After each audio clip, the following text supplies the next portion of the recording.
admission of insolvency applications. Lok Sabha में बुधवार को जनविश्वास उपबंधों का संशोधन बिल 2026 पारित हो गया।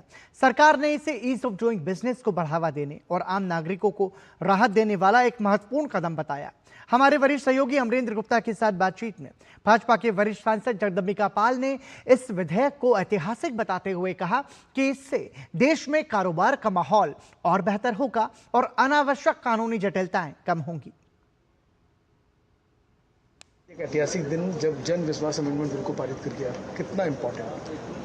देखिए, प्रधानमंत्री नरेंद्र मोदी जी जब प्रधानमंत्री बने और देश की जनता ने उनको जनादेश दिया, तो उनके मन में शुरू से था, उन्होंने सदन में कहा था कि इस देश में ब्रिटानिया हुकूमत के ज़माने से ऐसे ऐसे कानून हैं कि जो भारतीय लोगों के लिए न्याय नहीं दे रहा था। लोगों के ऊपर सत्ता करने के लिए एक दंड और भय का करके कानून बनाया गया था। ऐसे उन तमाम हम कानून को समाप्त करेंगे। उन्होंने 2023 में इस जनविश्वास के एक्ट को लेकर के आए और उस समय भी करीब 42 एक्ट्स में उन्होंने संशोधन किया। अगर छोटे गुनाहों के लिए, छोटे कार्यों के लिए बड़ी सजा, तो इसलिए उसका सरलीकरण करते हुए इसको ऐतिहासिक बिल बताया है केंद्रीय मंत्री पीयूष गोयल ने।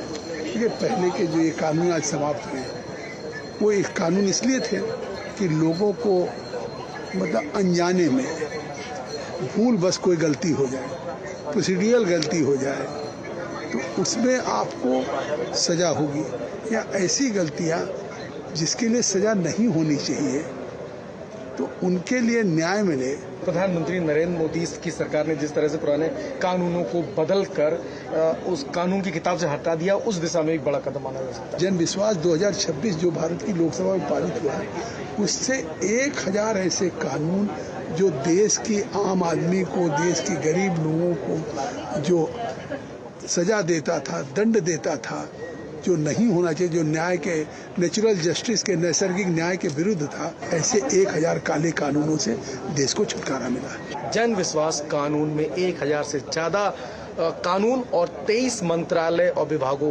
को समाहित करके एक बहुत ही इम्पोर्टेंट कानून को लोकसभा से आज पारित करा दिया गया है।